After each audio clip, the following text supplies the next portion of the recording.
Many people misunderstand favor because they have been trained to measure God by convenience. If the road is smooth, they say, I am favored. If the door opens quickly, they say, God is with me. If the money comes, if the people applaud, if the pressure leaves, then they call that favor. But I want you to write this down in your spirit. Favor is not proven by comfort. Favor is proven by presence, purpose, and formation under pressure. The Bible never teaches that favor means life becomes easy.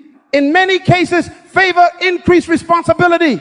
Favor attracted resistance. Favor put a demand on character. Mary was favored, but favor brought a pregnancy she had to explain. Noah found grace, but favor gave him an assignment that made him look foolish to his generation. Joseph was favored by his father, but that favor did not first take him to a palace. It took him through a pit, through slavery, through false accusation, through a prison. So you must be careful how you define favor, because if your definition is wrong, your interpretation of your season will be wrong. This is why many people become confused when life becomes hard. They ask the wrong question. They say, did God leave me? They say, why is this happening if I am loved? They say, why am I under attack if I am chosen?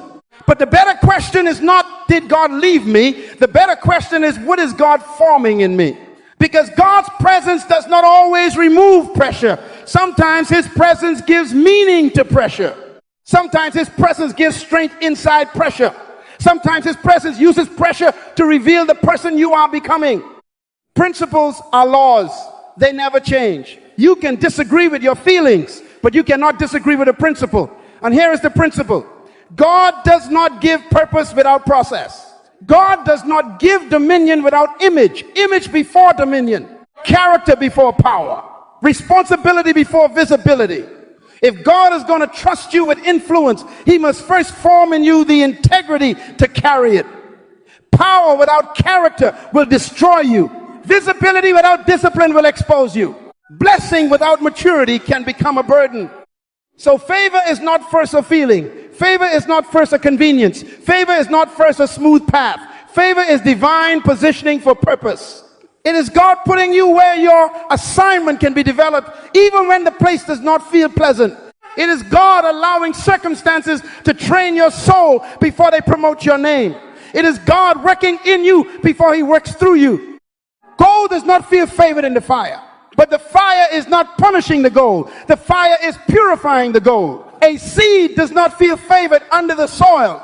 It is buried, covered, hidden, pressed down. But the soil is not a grave, it is a womb. Joseph did not feel favored in the pit. He did not feel favored when his brothers walked away. He did not feel favored when he was forgotten in prison. But the pit was connected to the palace, because God was not only changing Joseph's location, he was building Joseph's capacity. And this is where we must mature. Stop calling every hard season rejection. Stop calling every closed door abandonment. Stop calling every delay denial. Sometimes what you call opposition is actually positioning. Sometimes what you call loss is actually pruning. Sometimes what you call pressure is actually proof that God is preparing you for something your current character could not yet carry. There are signs that prove God is with you even when circumstances are against you. There are evidences of favor that do not look like applause, money, promotion, or ease. Peace can be evidence. Conviction can be evidence. Closed doors can be evidence. Exposure can be evidence. Responsibility can be evidence. The question is whether you know how to recognize favor when it is dressed like a test. So stay with this teaching, because we are going to walk through these signs carefully. If this is already helping you reinterpret your pressure, like this video so others can find it. And if you want to grow in kingdom identity, character, and purpose, subscribe and keep learning. Because a favored person must learn to think differently before life looks different. Now, the first sign that favor is operating in your hardship is this. Pressure is revealing who you really are. Write that down. Pressure does not only attack you, pressure introduces you to yourself. Many people never meet themselves until life squeezes them.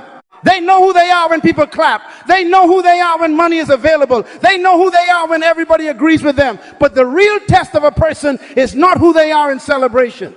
The real test is who they remain under pressure. Character is not what you claim. Character is what remains. Character is the part of you that does not change when circumstances change. Character is the fixed center of your life. It is your integrated self. It is when your words, your values, your decisions, your private life and your public life are one. That is integrity. Integrity means one. It means you are not two people. You are not one person in church and another person under stress.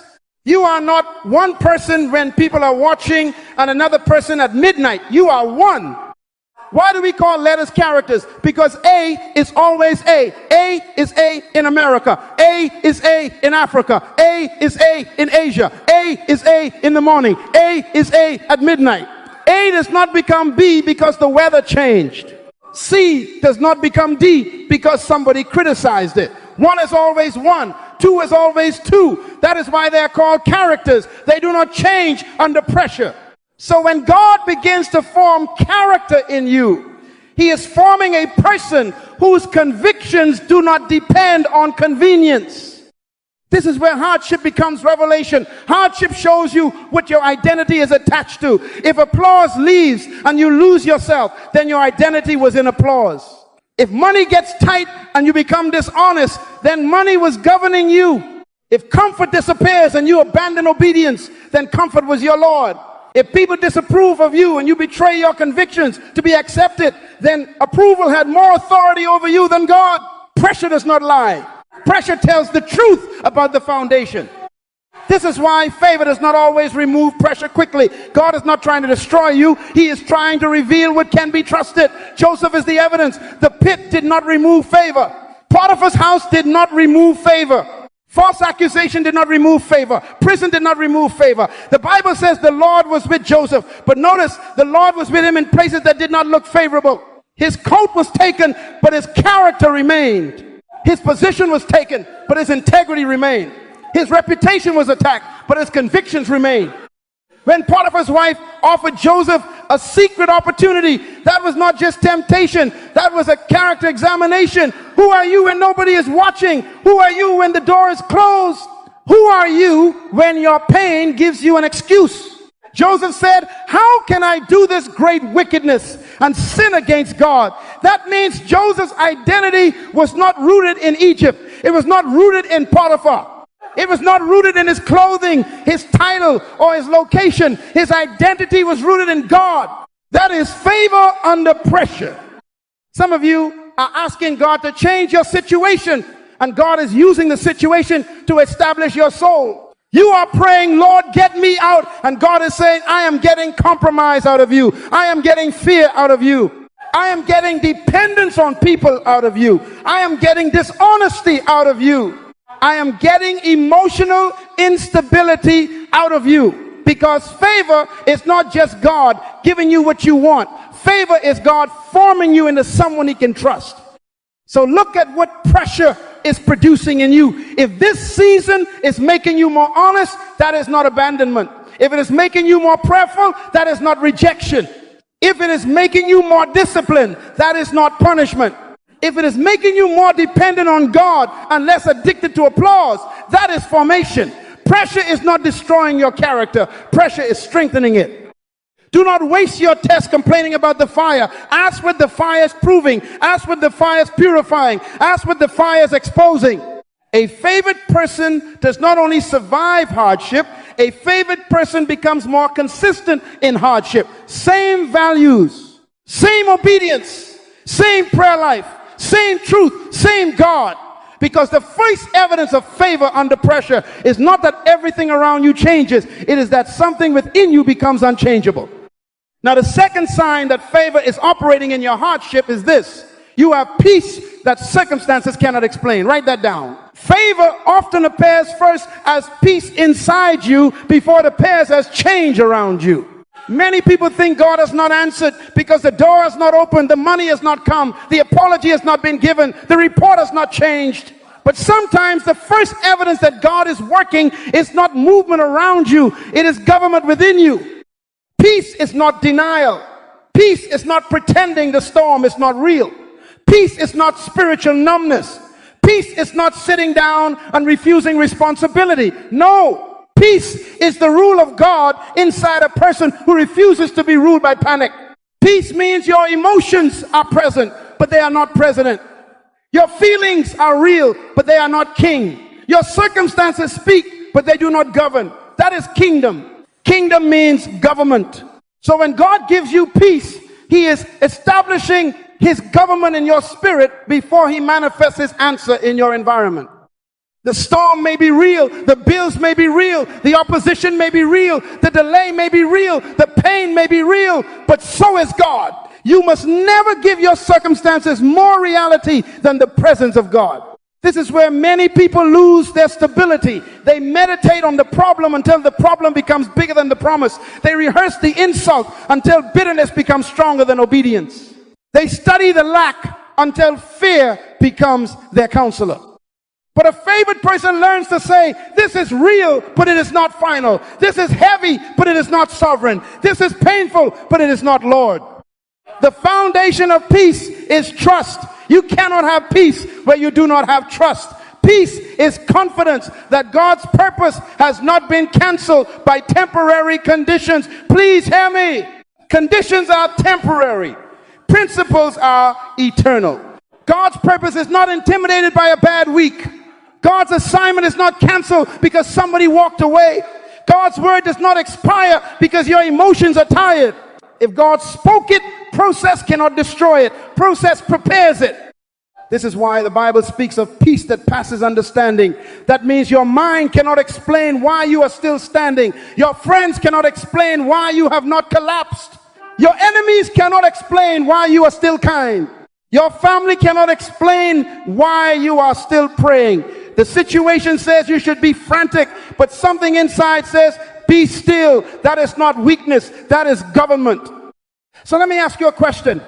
While the situation is still unresolved, can you still pray? Can you still think clearly? Can you still forgive? Can you still plan? Can you still obey? Can you still speak truth without becoming cruel? Can you still show up without becoming fake? Can you still serve without becoming bitter? That is a test. Peace is not proven after the answer comes. Peace is proven while the question is still open. Some of you are being carried internally before God changes anything externally. You woke up and the problem was still there, but panic was not controlling you like it used to. You heard the news, but you did not lose yourself. You felt the pressure, but you did not abandon your principles. That is favor. Not because everything is easy, but because God is ruling something inside you that circumstances used to rule. So do not despise inner peace because it is quiet. Peace is not small. Peace is power under control. Peace is trust with discipline. Peace is the soul becoming one with God's word. And when God gives you peace before he gives you proof, he is teaching you to live from presence, not from pressure. Now the third sign that favor is operating in your hardship is this. Principles matter more to you than quick relief. Write that down. Peace is not only tested when you are waiting. Peace is tested when a shortcut becomes available. It is one thing to be calm when there is no option. It is another thing to remain obedient when compromise offers you a way out. This is where many people misunderstand favor. They think if this door opened, it must be God. No, every open door is not divine. Every opportunity is not favor. Every offer is not provision. Sometimes the enemy will give you a shortcut to test whether you love the promise more than the God who promised it. So here is the principle. God's favor never requires you to violate God's law to receive God's promise. You can never disagree with a principle.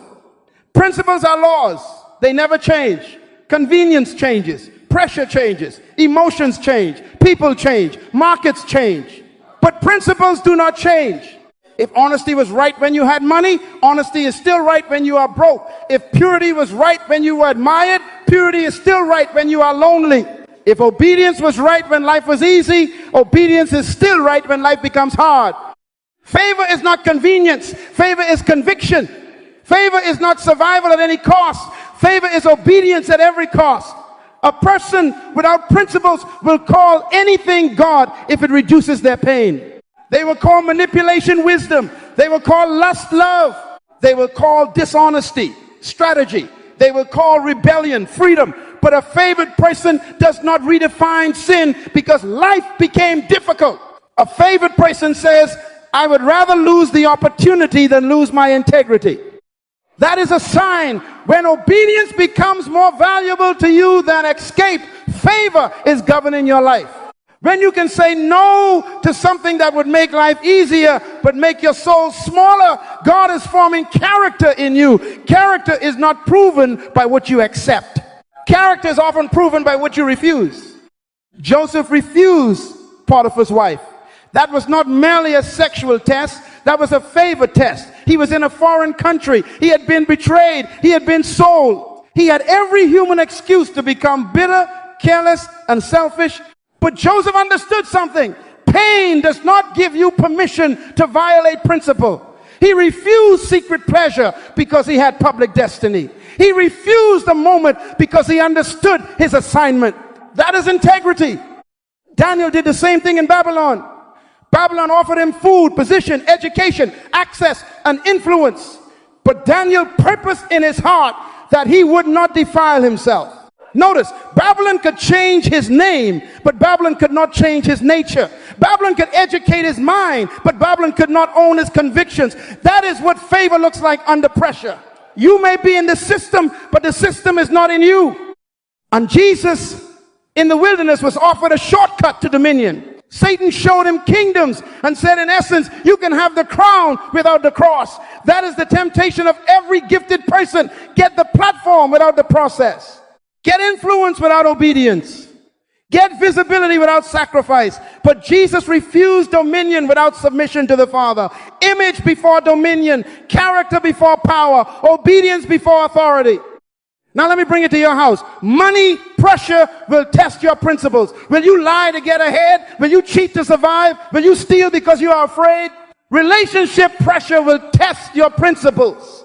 Will you lower your standard because you are lonely?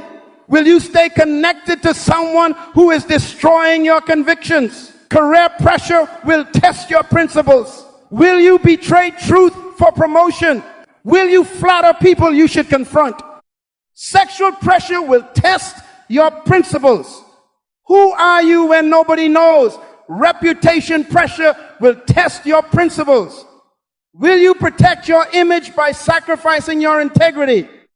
Do not tell me you are favored because you got the deal. Tell me whether you had to become dishonest to get it. Do not tell me you are blessed because you got the relationship. Tell me whether you had to lose yourself to keep it. Do not tell me the door opened. Tell me whether you had to bow to the wrong altar to walk through it. Hardship reveals whether you love the blessing more than the blesser.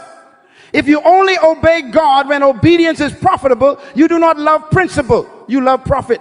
If you only honor God when honor brings applause, you do not love righteousness, you love recognition. But when you obey and it costs you, when you stand and it isolates you, when you tell the truth and it delays you, that is when your love becomes pure. So check your heart. Are you for sale? Can pressure buy your values? Can loneliness rent your body? Can ambition purchase your silence? Can fear make you lie? Can opportunity make you bow? If the answer is no, then something holy is happening in you. You are becoming one. Your belief, your behavior, your words, and your decisions are coming into alignment. This is the third sign of favor. You would rather be delayed with integrity than promoted by compromise. You would rather suffer clean than succeed contaminated. You would rather walk slowly with God than run quickly away from Him. That is favor. Not because the pressure is gone, but because obedience has become more precious than relief. And this brings us to the fourth sign that favor is operating in your hardship. Closed doors are repositioning you, not rejecting you. Write that down. Once you decide that principles matter more than quick relief, you must understand that some doors will close. Some people will leave. Some opportunities will disappear. Some tables will no longer make room for you. But do not panic. Every closed door is not a curse. Every denial is not defeat. Every delay is not demonic. Sometimes God closes a door because the room behind it is too small for your assignment. Sometimes he blocks access because what you are begging for would weaken your character. Sometimes he withholds what you requested because it would delay what he intended. You may be praying for entrance, but God may be giving protection. You may be calling it rejection, but heaven may be calling it repositioning. Favor is not merely God giving you what you asked for. Favor is God placing you where your purpose can mature. Location matters, environment matters, association matters, timing matters.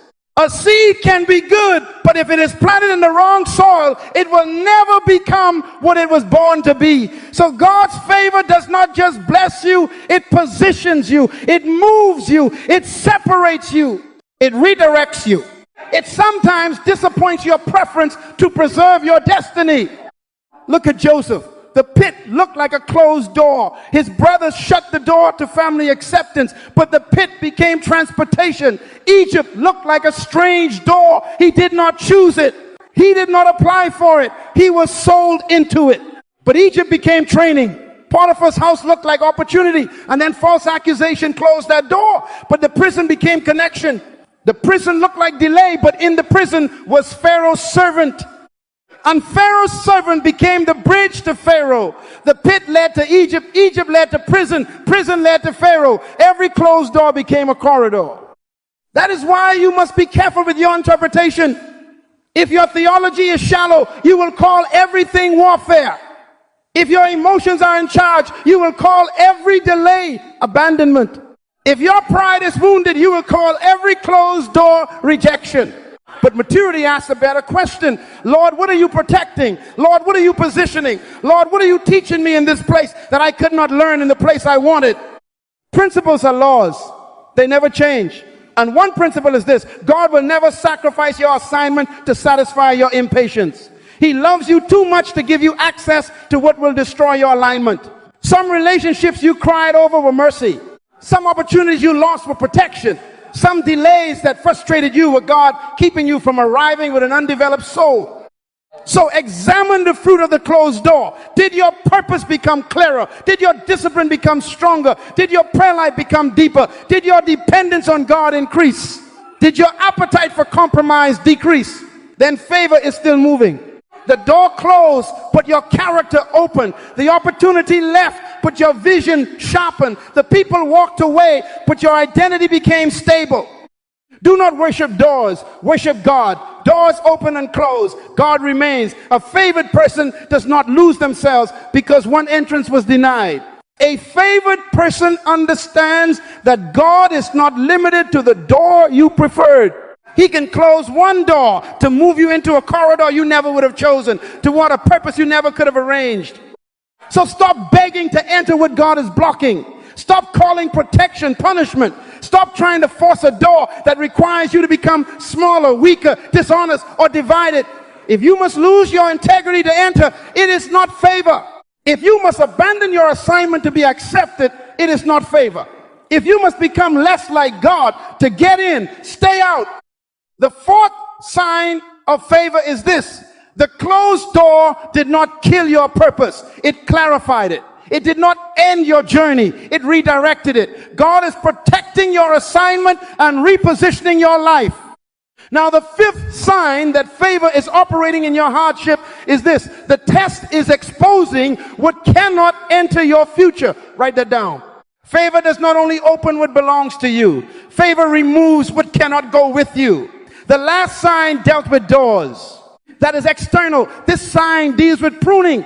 That is internal, because God is not only interested in where you are going, God is interested in who is going there.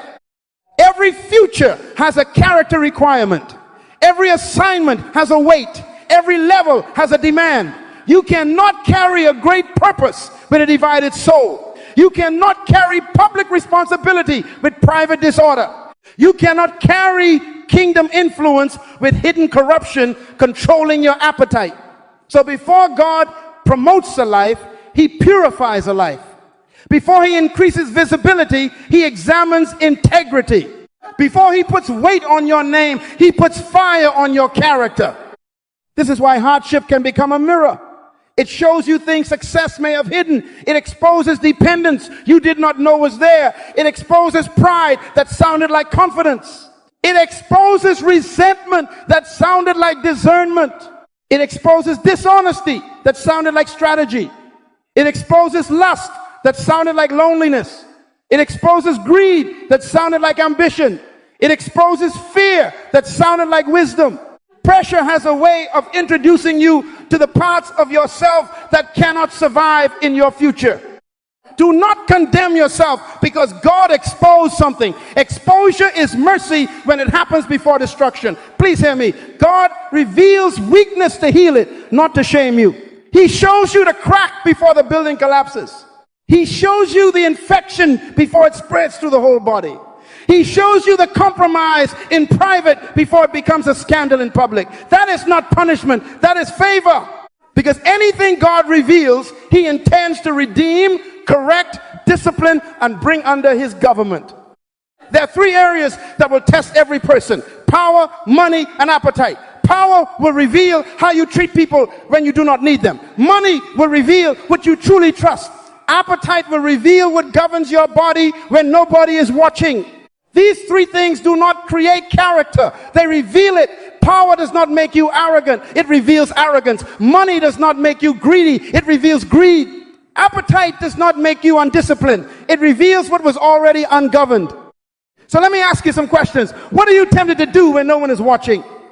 What price would make you betray your conviction? What pressure changes your standards? Who can offer you enough money to make you lie? Who can flatter you enough to make you compromise? What pain gives you permission to become bitter? What loneliness makes you lower your values? What opportunity makes you forget your God?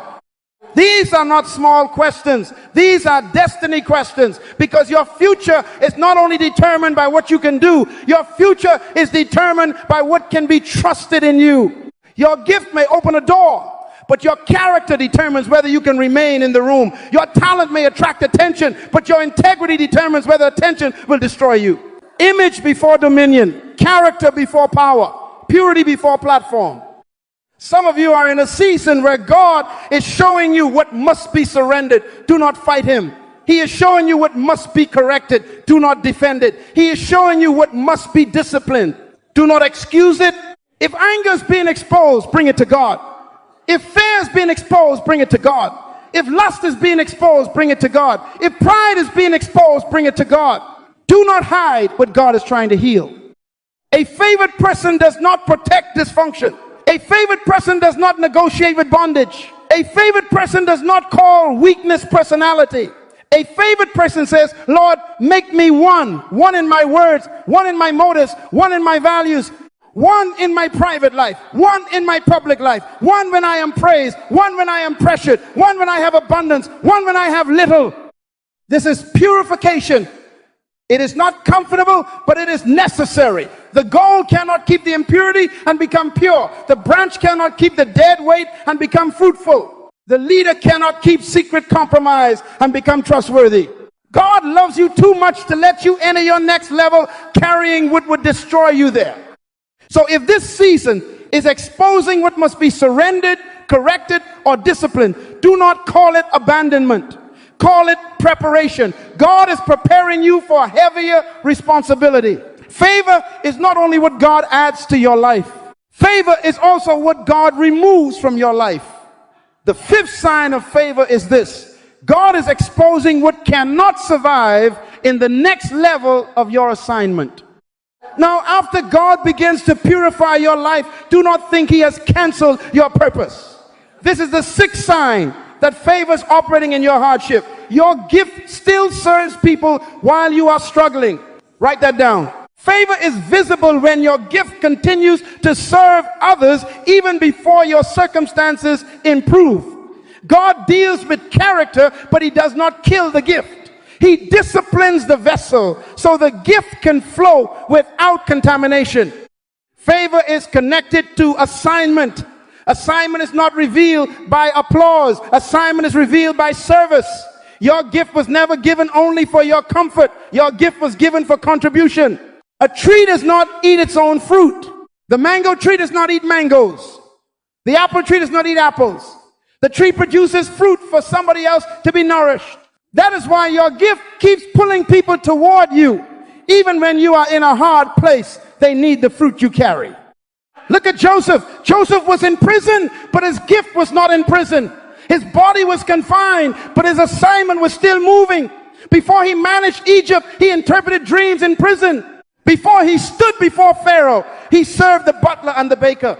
Before the palace recognized him, pain gave him an opportunity to serve. This is powerful. Joseph did not wait for favorable circumstances to be faithful with his gift. He served in the place that looked like delay, and that service became the bridge to his destiny. Some of you think you are not favored because you feel overlooked. But look at the fruit. Are people still being helped by your life? Are people still strengthened by your words? Are people still taught by your wisdom? Are people still built by your discipline? Are people still healed by your compassion? Are people still served by your skill? Then favor is active. You may not have the title yet, but the gift is functioning. You may not have the platform yet, but the fruit is feeding somebody. Do not despise small rooms. Do not despise hidden service. Do not despise being useful before you are visible. Visibility is not proof of purpose. Service is proof of purpose. Many people want the palace, but they refuse the prison assignment. They want Pharaoh, but they ignore the prisoner. But God watches how you serve people who cannot promote you. He watches how you use your gift when nobody claps. He watches whether your gift remains submitted to character. Charisma may attract people, but character sustains trust. Never separate your gift from your integrity. A gifted person without character is dangerous. They can inspire you and injure you at the same time. They can move a crowd and destroy a home. They can build a ministry and lose their soul. This is why God purifies before he promotes. Image before dominion, character before power. The gift must bow to principle. So stop saying, I will be useful when life gets easier. No, you are useful now. Stop saying, I will serve when I get out. Joseph served while he was still in. Your condition is not bigger than your calling. Your pressure is not greater than your purpose. If God can trust you to serve in hardship, he can trust you with influence in harvest. The sixth sign of favor is this: your gift is still alive, still serving, still nourishing, still solving problems, still blessing people while you are under pressure. That means God has not abandoned your assignment. He is moving purpose through you while he is still preparing you. And now the seventh sign that favor is operating in your hardship is this: God is making you responsible before he makes you visible. Write that down. Favor prepares you privately so you can carry public responsibility without losing your soul. Many people want visibility, but they have not accepted responsibility. They want the crown, but they do not want the character. They want dominion, but they resist image. In Genesis, God said, let us make man in our image. Then he said, let them have dominion. Notice the order: image before character before power. Identity before authority. God did not give man dominion first. He gave him image first. Because power without character is dangerous. Influence without integrity can destroy the very person God intended to use. This is why God will hide you and give you responsibility. Hiddenness is not rejection. Hiddenness is preparation. He will give you small assignments. He will give you unseen duties. He will teach you consistency when nobody is applauding. He will teach you stewardship when nobody is watching. He will teach you restraint when nobody would know. Why? Because public greatness is built on private government. Do not despise the small thing. Small things are tests of large capacity. If you cannot govern your attitude, why should God trust you to govern influence? If you cannot govern your appetite, why should he trust you with access? If you cannot govern money when it is little, why should he trust you when it is much? If you cannot be faithful when nobody knows your name, visibility will not make you faithful. Visibility only reveals what was already there. Being seen too early can destroy you. Write that down. Some of you are praying for exposure, but God is giving you endurance. You are asking for a platform, but God is forming discipline. You are asking for promotion, but God is testing obedience. That is favor. because God loves you too much to expose an undeveloped soul to develop pressure. Look at Joseph. Before Joseph ruled over Egypt, he first had to rule over Joseph in Potiphar's house. He governed himself in temptation. He had access, opportunity, secrecy, an excuse, but he refused to sin against God. That is government. In prison, he governed resources. He served where he was assigned. He became responsible in a place he did not choose. That is stewardship. And when he interpreted dreams, he did not steal glory. He said, in essence, interpretation belongs to God. That is humility. Self-government, resource government, gift government. These came before national government. Joseph did not arrive at Pharaoh's court as an untested man. He arrived as a formed man. The pit tested his identity. Potiphar's house tested his purity. Prison tested his patience. Pharaoh's court revealed his readiness. Some of you are in that process right now. God is teaching you to be on time. God is teaching you to finish what you start. God is teaching you to speak truth without pride. God is teaching you to handle money without fear. God is teaching you to serve without resentment. God is teaching you to say no. God is teaching you excellence in things that look ordinary. That is not wasted time. That is favor forming responsibility. A favored person does not wait for the stage to become faithful. A favored person is faithful in the hallway, faithful in the house, faithful in the office, faithful with the assignment that does not impress anybody. Because the principle is this: if you are not faithful before you are seen, you will not become faithful because you are seen. The seventh sign of favor is not that everybody recognizes you. It is that God can trust you with what is in your hands right now. Favor is not merely God putting a crown on your head. Favor is God building the character that keeps the crown from crushing you. So if he is making you responsible in private, he is preparing you for dominion in public.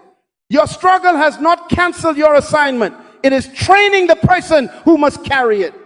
So now when you put all seven signs together, you begin to see the revelation. Favor is not the absence of warfare. Favor is alignment in the middle of warfare. Write that down.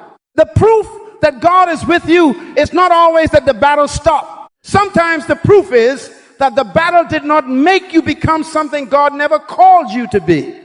Pressure revealed your character. Peace governed you while circumstances were confused. Principles became more valuable than quick relief. Closed doors repositioned you instead of rejecting you. Tests exposed what could not enter your future. Your gift kept serving people while you were still struggling. Responsibility increased before visibility arrived. Now, what is all of that? That is alignment. That is God bringing your life into order. Alignment means oneness. It means your words, your values, your morals, your ethics, your private life, and your public life are becoming one before God. You are not one thing in church and another thing under pressure.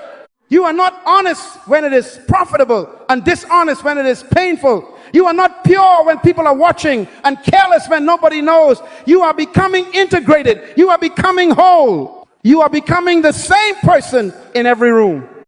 That is favor.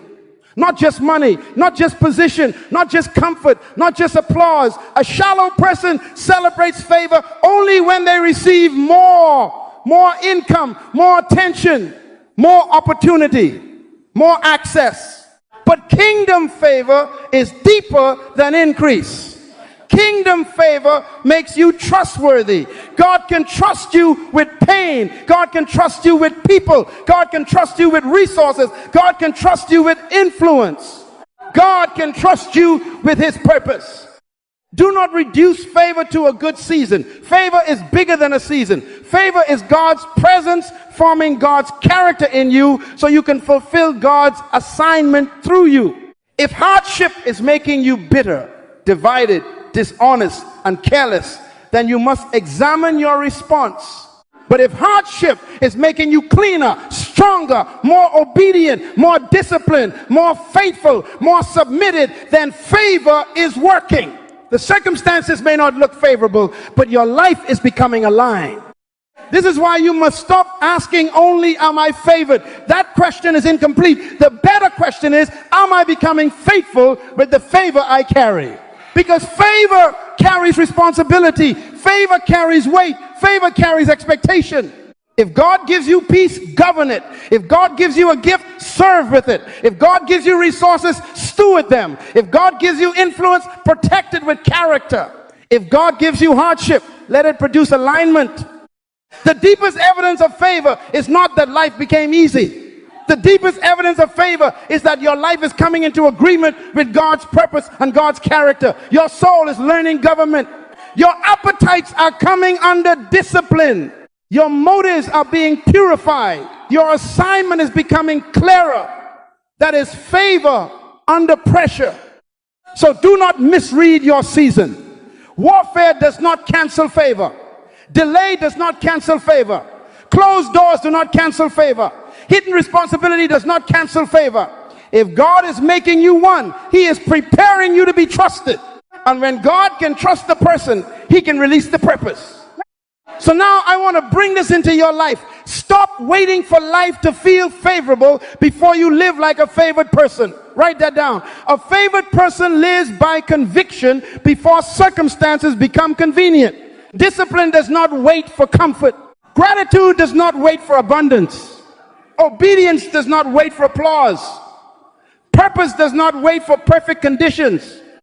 If you only obey when it is easy, that is not conviction, that is convenience. If you only give thanks when everything is working, that is not gratitude, that is reaction.